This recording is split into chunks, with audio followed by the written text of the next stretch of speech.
4 prétendants pour un fauteuil. On parlera en début de cette partie de l'élection à la présidence de la Confédération africaine de football. Nous serons également du côté européen pour parler de la Champions League. Contrat rempli pour Zidane et Pep Guardiola. Le Real et City proche des cas. Et puis on prendra les nouvelles du côté de la France. Le PSG, la prolongation de Neymar est en bonne voie selon Leonardo, on va en parler donc avec Henri Akodo, le responsable du site afriquesport.net. Bonsoir Henri. Bonsoir Samuel, bonsoir à nos amis téléspectateurs. La Confédération africaine de football est en pleine instance de renouvellement des instances dirigeantes. L'élection aura lieu dans quelques semaines. À l'heure où nous parlons, 4 prétendants sont en course pour le fauteuil de président de la CAF. Henri Akodo, les forces en présence, quelles sont-elles aujourd'hui et quel est le poids de chacune de ces forces? Oui, Samuel, il faut dire que pour cette 43e Assemblée générale élective de la Confédération africaine de football qui aura lieu le 12 mars prochain au niveau du Maroc au Rabat pour élire le 8e président de cette institution prestigieuse qu'est la CAF, l'instance officielle du football africain. Il y a 4 candidats en lice. D'abord, nous avons le président Jacques Bernard Daniel Anouma, ancien ivoirien de son état financier.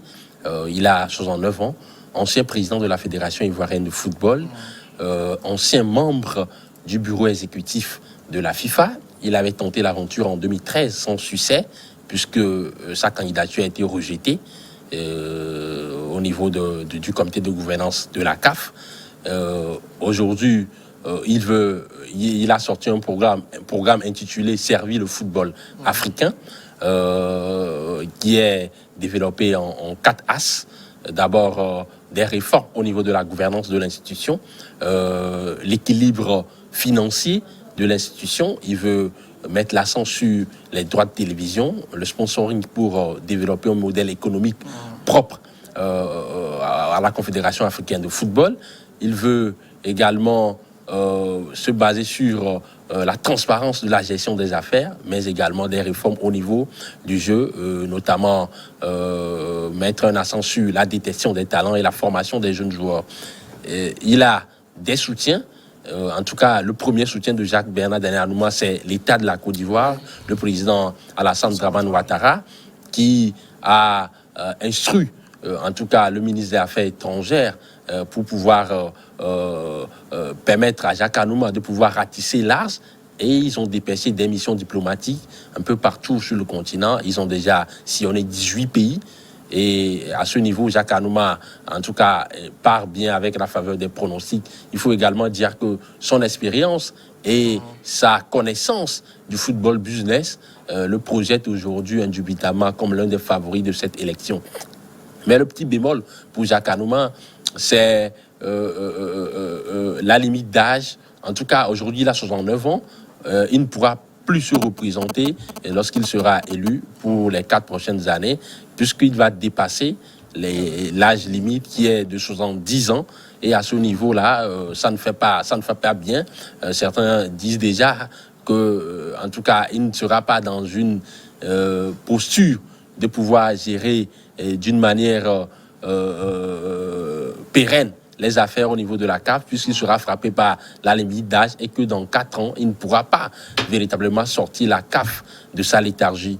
De l'autre côté, nous avons le Sud-Africain Patrice Motsepe, l'homme d'affaires sud-africain. Lui, il a 58 ans, président de Mamelodi Descendants, un club historique de l'Afrique du Sud depuis 2003. Il est le beau-frère du président sud-africain Cyril Ramaphosa.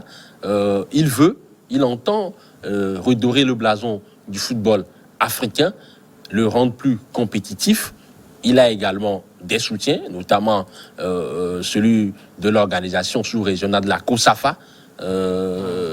Mais son point faible, c'est cette inexpérience au niveau de la gestion du football, puisqu'il n'a jamais fait partie d'un bureau exécutif de la Confédération africaine de football ou également de la FIFA. Et sur cette base-là, ses détracteurs disent qu'il n'est pas véritablement l'homme de la situation. À côté, nous avons un autre, le Sénégalais, maître Augustin Emmanuel Senghor, qui est le président de la Fédération sénégalaise de football depuis 2009. C'est un membre du bureau exécutif de la Confédération africaine de football. Maître Augustin Senghor, c'est quelqu'un qui a fait ses preuves à la tête de cette institution sénégalaise. Il est également président d'un club, de l'US Gorée, maire de cette ville sénégalaise. Il a le soutien de l'État sénégalais, notamment du président de la République, Macky Sall. Mais son défaut, c'est qu'il n'est pas l'homme des réseaux, puisqu'il n'a pas véritablement, en tout cas, beaucoup de relations. Quand on analyse un peu sa campagne, ce n'est pas véritablement les grands moyens qui sont déployés pour aller convaincre ces 54 présidents de fédération qui vont, en tout cas, voter pour la prochaine fois. Et le dernier, il est très ambitieux, c'est le Mauritanien Ahmed Yahya, c'est le plus jeune d'ailleurs, il a 44 ans, homme d'affaires mauritanien, président de la Fédération mauritanienne de football. Grâce à lui, la Mauritanie a fait des pas de géant dans le classement FIFA. Ils ont gagné 100 places de la 209e place. Ils sont aujourd'hui à la 109e place au classement FIFA, puisqu'il a réussi à pouvoir implémenter une dynamique à ce football mauritanien. Il a structuré, il a mis en place des centres de formation et on commence par voir les fruits. La Mauritanie a participé pour la première fois à la Coupe d'Afrique des Nations de son histoire en 2019 en Égypte. Actuellement, ils organisent la première compétition phare du pays, en tout cas que le pays organise, c'est la CAN U20 qui se déroule actuellement en Mauritanie. Il est, entre guillemets, l'homme de Gianni Infantino, selon les indiscrétions. Il est soutenu par le président de la FIFA. Et il a le vent en poupe. Il veut véritablement également apporter sa plus-value pour redorer le blason du football africain. Donc, c'est dire que la bataille s'annonce véritablement ardue, âpre, entre ces 4 candidats qui ont leur force également et leur faiblesse. Alors, on a donc 2 candidats. Si je regarde un peu Patrick Motsepe, Maître Augustin Senghor, Jacques Anouma, Ahmed Yahya, 2 candidats qui sont de l'Afrique de l'Ouest, notamment un Sénégalais et un Ivoirien. Oui. Et puis vous avez l'Afrique australe et bon, la Mauritanie un peu aujourd'hui dans le côté Maghreb. Oui. Finalement, est-ce que dans la balance, on peut dire qu'il y a un qui émerge du lot, qui pèse plus que les autres? Bon, quand on sur la base régionale, en tout cas, il faut dire que selon la délimitation de la CAF, la Mauritanie et la Fédération mauritanienne de football fait partie de la zone UFOA-B, c'est-à-dire que la zone, l'Union des fédérations ouest-africaines B. Et donc, à ce niveau-là, on pourrait dire qu'ils sont 3 candidats dans cette zone de l'Afrique de l'Ouest. Il y a un de la zone UFOA. Il y a un de la zone UFOA B, bien évidemment, qui n'est que Jacques Anouma, et 2 de la zone UFOA A, qui sont Ahmed Yahya et Maître Augustin Senghor. Alors que de l'autre côté, nous avons un seul candidat de la COSAFA. Oui. Donc, sur cette base-là, quand on scrute un peu cette balkanisation au niveau du continent, on peut constater que le Sud-Africain, en tout cas sur la base de cet aspect-là, oui, pas favori, parce qu'il a le soutien de 18 fédérations, alors que les autres, ils sont 3 dans leur zone, et certainement que les voix vont s'émietter à ce niveau, ce qui n'augure pas de très bonnes choses pour les 3 candidats de l'Afrique de l'Ouest. Pour la petite histoire, depuis sa création en 1957, où le président Abdel Aziz Abdel Salam, l'Égyptien, a pris les rênes de la CAF pour la première fois, il n'y a jamais eu de président originaire de l'Afrique de l'Ouest. Et pour la première fois, en tout cas, l'Afrique de l'Ouest devrait se battre en principe pour placer son candidat. Mais ce ne sera pas évident puisque ces 3 candidats-là ont décidé de pouvoir faire campagne pour pouvoir briguer le poste de président de la CAF. Il faut également préciser une chose qui est très importante, c'est qu'aujourd'hui, on constate que cette campagne a des allures de bataille diplomatique entre ces 4 nations. Je parlais tantôt de la Côte d'Ivoire avec le président Alassane Dramane Ouattara qui a déployé les grands moyens pour faire élire son candidat, son fils, Jacques Anouma.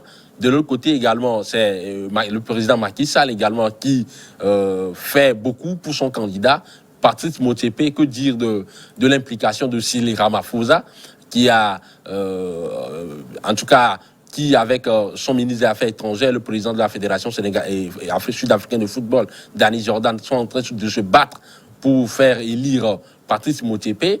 Il ne faut pas occulter non plus El Mohamed Ghazouani, le président mauritanien, qui est en train d'activer son réseau diplomatique, notamment le Maroc, en tout cas pour influencer un tant soit peu les votes au niveau de ces différents présidents de fédération qui auront la lucha de pouvoir élire le prochain président de la Confédération africaine de football. Pour le moins, ce qu'on puisse dire, c'est que le président qui va sortir de cette élection, qui sera après-midi à discuter, doit être le président de tous les Africains, doit être le président du monde footballistique africain et doit défendre coûte au coûte contre vents et marées les intérêts du football africain qui, en tout cas, sont menacés par en tout cas, Gianni Infantino et ses sbires qui sont en train de faire des tournées actuellement pour pouvoir donner des consignes, alors que l'Afrique est libre de pouvoir élire son président.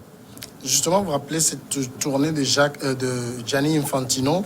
Il était même en Afrique du Sud il y a quelques jours. Il s'est entretenu même avec Patrick Motsepe pendant un peu plus de 2 heures d'horloge. Qu'est-ce qu'il faut lire par là? Il faut préciser qu'avant même de se rendre en Afrique du Sud pour parler avec le candidat Patrice Motsepe, il était en Mauritanie pour rencontrer Ahmed Yahya. Il a même félicité pour ses efforts, ses grands pas dans le développement du football en Mauritanie. Et en tout cas, à en croire la plupart des observateurs, c'est que ce soutien, cette visite avait des allures, avait des relents avec des relents de soutien, en tout cas affichés du numéro 1 de la FIFA pour Ahmed Yahya. Mais quelques jours après, on a constaté qu'il était également au Sénégal. Il a rencontré l'autre candidat, Maître Augustin Senghor.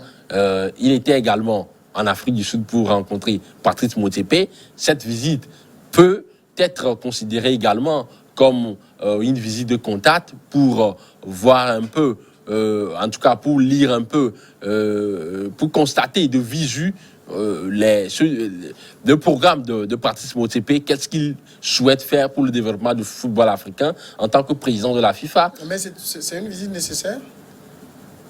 Chacun peut avoir son avis, mais pour Gianni Infantino aujourd'hui, il se défend en disant qu'il est le président de l'instance faîtière du football mondial et qu'il a un rôle assez déterminant à jouer en allant, en tout cas, parler avec les différents présidents, les différents candidats qui postulent à un poste de président de la CAF, mais également par ricochet au poste de vice-président de la CAF, puisque le président celui qui sera élu sera de facto le vice-président de la FIFA. Mais également, on peut considérer cette visite comme une visite qui renforce la condescendance, en tout cas de la FIFA vis-à-vis de la CAF, puisque dans les autres confédérations, on ne constate pas véritablement ce pèlerinage du président de la FIFA à la veille des élections, notamment au niveau de l'UEFA, au niveau de la CONMEBOL. On ne voit pas véritablement ça. Mais à ce niveau, on voit qu'il y a une sorte de poids, de mesure, et ça peut s'apparenter à une certaine domination, à une certaine colonisation. Voilà un peu. On discutait ici du cas de Ahmed Ahmad, j'allais dire, qui a retrouvé son titre de président de la CAF, qui espérait être repêché parmi les candidats. Finalement, ce ne sera pas le cas. Ce sera compliqué pour le Malgache, ce sera compliqué bien évidemment, même s'il a été, en tout cas, provisoirement acquitté par le TAS. Il va se rendre au niveau du TAS pour une décision, le verdict définitif du TAS qui va être prononcé le 2 mars prochain. Même si il est acquitté, je ne pense pas qu'il sera éligible pour cette élection à venir, puisque ça sera compliqué parce que la FIFA, le comité de gouvernance de la FIFA l'avait sanctionné, et donc ce sera compliqué pour qu'il puisse revenir dans le jeu. Et c'est pour cela même que aujourd'hui, le président Gianni Infantino, d'une manière affichée, apporte son soutien, en tout cas au candidat Ahmed Yahya, puisque Ahmed Yahya était... sa candidature, en tout cas, était une candidature suscitée quand on analyse un peu les choses, puisqu'il est proche d'Ahmad Ahmad, mais sachant qu'Ahmad Ahmad ne pourra pas se représenter, on a tout fait de pouvoir le propulser devant de la scène et indubitablement, aujourd'hui, Ahmed Ahmad est mal barré pour pouvoir briguer un second mandat à la tête de cette institution. Affaire à suivre. Donc, nous allons poursuivre avec le second sujet. On parle maintenant de la Champions League. Et on va évoquer le cas Zidane et Guardiola. Après avoir été victorieux en déplacement de l'Atalanta Bergame 1-0 et de Mönchengladbach 2-0, le Real Madrid de Zinedine Zidane et Manchester City de Pep Guardiola se sont rapprochés mercredi des quarts de finale de Ligue des Champions avant les huitièmes de finale retour prévus en mars, régulièrement ballottés. Cette saison, avec des résultats en dents de scie, Zidane a pu donc se mordre les doigts pendant longtemps mercredi. Finalement, on peut dire que ces victoires, ça sauve d'abord Zidane. Ça sauve d'abord Zidane, puisque une défaite, vous imaginez un peu au niveau de l'Arena Puskás, en tout cas en Hongrie, allait précipiter un peu le départ de Zidane à la tête de cette grande formation qu'est le Real Madrid, puisque le Real Madrid nous a habitués à des résultats en dents de scie ces dernières semaines, même si il y a de là quelques jours, en tout cas les résultats s'améliorent un peu au niveau de la Liga espagnole. C'était quand même un grand défi face à cette formation face à cette formation italienne, bien évidemment, de l'Atalanta Bergame, qui avait mis en mal le dispositif tactique du Real Madrid. Le Real Madrid qui était privé de plusieurs de ses cadres, Sergio Ramos, Karim Benzema, Marcelo, pour ne citer que ceux-là, manquaient à l'appel du Zinedine Zidane pour cette rencontre, puisqu'ils sont blessés. Mais le Real Madrid s'est bien tiré quand même d'affaire avec ce somptueux but marqué par Ferland Mendy, qui a sauvé les Madrilènes d'une catastrophe. En tout cas, le Real Madrid est bien parti pour se qualifier pour les quarts de finale. Une première fois sur les 3 années, sur les 3 dernières années, puisque sur les 2 dernières années, le Real Madrid était éliminé en phase des huitièmes de finale de cette compétition. Après l'élimination face à l'Ajax Amsterdam, la saison dernière, c'était face à Man City. On peut dire que cette victoire étriquée peut apporter un nouveau soulagement à ces Merengues. Alors Zidane, aujourd'hui, on a l'impression, quand on regarde le jeu du Real, que l'équipe a du mal à retrouver ses marques. Qu'est-ce qui se passe ? Je parlais tantôt de cette absence de ces absences de taille au niveau de cette formation de la Casablanca. Sergio Ramos, qui est le pilier de la défense, qui est un joueur qui est capable de pouvoir imprimer un pressing, de pouvoir aller harceler le porteur du ballon. Il apporte une certaine sécurité. Il y a également l'absence de Karim Benzema, qui apporte une certaine verticalité, une certaine profondeur au jeu du Real Madrid. Et leur absence, forcément, influence négativement le jeu de cette formation du Real Madrid. Mais la fois dernière, on avait constaté véritablement que c'était une équipe qui avait mis de l'envie, de la détermination, de l'engagement, un jeu tourné vers l'avant, beaucoup de redoublements de passes, beaucoup d'intensité également. C'est ce qui a amené le déséquilibre dans le camp adverse de l'Atalanta Bergame, qui est une équipe assez redoutable également, qui produit un jeu assez chatoyant, mais la bande à Zidane a quand même réussi à pouvoir sauver l'essentiel, 1-0, même si ce n'est pas assez rayonnant le jeu du Real Madrid. Pour l'instant, c'est quand même une victoire qui augure de très bonnes choses pour le futur. Pep Guardiola également a été sur les nuages.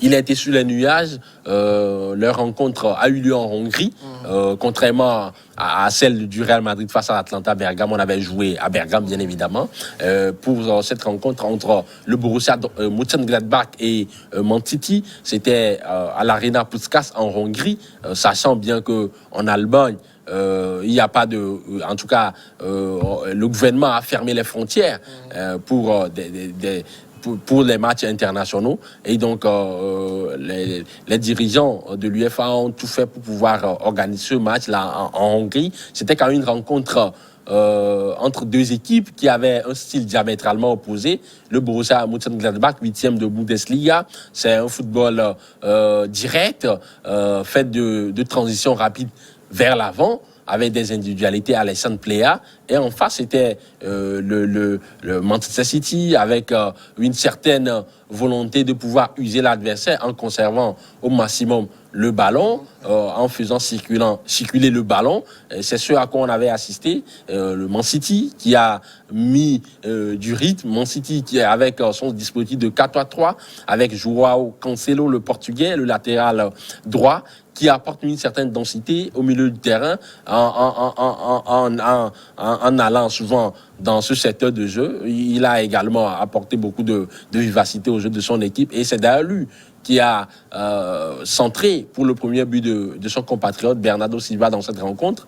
Derrière, les Allemands essaient de réagir par l'entremise d'Alassane Plea, mais c'était un peu timoré, c'était un peu... ce n'était pas instantané, il n'y avait pas une certaine spontanéité dans le jeu des Allemands. Et cette formation de Man City a rayonné grâce à sa maturité collective et technique. Ils ont pu mettre le deuxième but. Il faut dire que la bande à Guardiola est sur une très bonne dynamique. Et 19e match, 19e victoire consécutive en 19 matchs, 26 matchs sans défaite. Il faut le faire quand même. Man City est en pole position pour décrocher une place pour les quarts de finale. Et puis le dernier sujet, on va parler donc de la prorogation du contrat de Neymar au PSG, la prorogation donc du contrat de la superstar brésilienne est en bonne voie, tandis que les discussions avec le champion du monde Kylian Mbappé continuent. C'est ce qu'a affirmé le directeur sportif du club parisien, Leonardo, sur France Bleu Paris jeudi. Disons qu'à un moment donné, on sait que Neymar voulait coûte que coûte quitter Paris. Il voulait retourner à Barcelone et tout, ça n'avait pas marché. Finalement, Neymar a pris goût pour Paris. Quand on vous responsabilise dans le jeu, quand on vous donne la clé du jeu, quand on vous couvre, quand on vous donne les moyens, en tout cas, et que vous sentez bien dans un club, on n'a plus besoin d'aller chercher ailleurs. Aujourd'hui, Neymar dans un autre club, je pense que cette réalité-là est très loin en tout cas, situation est très loin de la réalité, puisque Neymar aujourd'hui est la figure tutélaire de cette formation parisienne. Le nouvel entraîneur qui est là, Mauricio Pochettino, l'a renforcé dans ses responsabilités, et il se sent bien, et je pense qu'une prolongation, en tout cas, et il est beaucoup plus proche d'une prolongation que d'un départ aujourd'hui. Un départ au niveau dans un autre club, notamment le FC Barcelone, n'est pas d'actualité quand on sait aujourd'hui le contexte dans lequel végète le football européen, notamment avec la crise du coronavirus qui a influencé négativement les caisses de ces clubs-là. Bien malin celui qui peut dire aujourd'hui que Neymar peut être déniché par un autre club, puisque ça ne sera pas évident sur le plan financier. Et il gagne aujourd'hui 43 millions d'euros au niveau du PSG. Certainement qu'il va bénéficier d'une prolongation, d'une revalorisation salariale. S'il y a une prolongation de contrat, le PSG a de grosses ambitions. Ils ont battu le FC Barcelone la fois dernière en 8e de finale aller de la Ligue des Champions à 4-1, ce qui prouve à suffisance que la machine parisienne est en marche pour aller décrocher de grands titres. Et ce projet sportif-là, je pense que excite énormément Neymar. Neymar va rester dans la formation francilienne. Contrairement à Neymar, Kylian Mbappé... on sent qu'il a envie d'aller voir ailleurs. On sent qu'il a envie d'aller voir ailleurs. Il a 21 ans, contrairement à Neymar qui a 29 ans, qui est proche de la trentaine. Kylian Mbappé, il est encore jeune. Il n'a pas encore connu de club en dehors de la France. Il a connu Monaco. Il est en train de vivre de très belles choses avec le PSG. Il a gagné la Coupe du Monde 2018 avec la France. À un moment donné, pour passer dans un autre cap, il a forcément envie de pouvoir aller découvrir un autre championnat, un autre challenge. Donc, je pense forcément que pour lui, sa prolongation, en tout cas, sera très compliquée puisqu'il est convoité. Il attise la convoitise au niveau du Real Madrid. Le Real Madrid qui est en train de pouvoir travailler sur ce dossier à fond pour monter ce projet cohérent pour aller séduire Mbappé, pour aller dégoter Mbappé. Je pense que Kylian Mbappé, lui, il est beaucoup plus proche d'un départ que d'une prolongation au niveau du Paris Saint-Germain. Si, à supposer que Mbappé parte, Neymar seul suffit pour faire le job? Forcément, si Mbappé part aujourd'hui, puisqu'ils sont les deux figures de proue de cette formation parisienne, parce qu'ils ont beaucoup de qualités, la vitesse, la générosité, l'explosivité. Le dernier match du Kylian Mbappé le prouve encore à suffisance face au FC Barcelone, où il a en tout cas mis en difficulté cette formation catalane par ses prises de balles, par ses prises de risque et son jeu vers l'avant. S'il partait aujourd'hui, en tout cas, hypothèse d'école, je pense que les dirigeants parisiens vont tout faire pour aller recruter encore un autre grand joueur pour pallier ce départ probable de Kylian Mbappé. Henri Akodo, merci d'avoir répondu à nos questions. C'est moi, ça bien. Voilà, nous allons passer maintenant à la pause et juste après la pause, ce sera regard croisé.